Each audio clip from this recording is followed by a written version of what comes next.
നമസ്കാരം. വാർത്താരംഭം. പ്രധാന വാർത്തകൾ. CPM സംസ്ഥാന സെക്രട്ടേറിയറ്റ് യോഗം തിങ്കളാഴ്ച. EP ജയരാജൻ ജാവദേക്കർ കൂടിക്കാഴ്ച ചർച്ചയാകും. കൂടിക്കാഴ്ചയിൽ നേതൃത്വത്തിന് അതൃപ്തി. തെരഞ്ഞെടുപ്പും പ്രധാന അജണ്ട. വോട്ടെടുപ്പ് കഴിഞ്ഞതോടെ കൂട്ടിയും കിഴിച്ചും മുന്നണികൾ. അവസാന കണക്കുകളിൽ പോളിംഗ് 70.35%. കഴിഞ്ഞ തവണത്തേക്കാൾ പോളിംഗ് കുറഞ്ഞതിൽ മുന്നണികളിൽ ആശങ്ക. കോഴിക്കോട് ഫറൂഖിൽ ടൂറിസ്റ്റ് ബസ് മറിഞ്ഞ് ഒരു മരണം. 18 പേർക്ക് പരിക്ക്. അപകടത്തിൽപ്പെട്ടത് തിരുവനന്തപുരത്ത് നിന്ന് ഉടുപ്പിയിലേക്ക് പോയ ബസ്.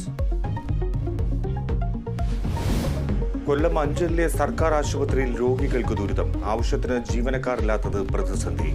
രാത്രിയിൽ ഫാർമസി ഇല്ലാത്തതിനാൽ മരുന്ന് വാങ്ങാനും നിർവാഹമില്ല.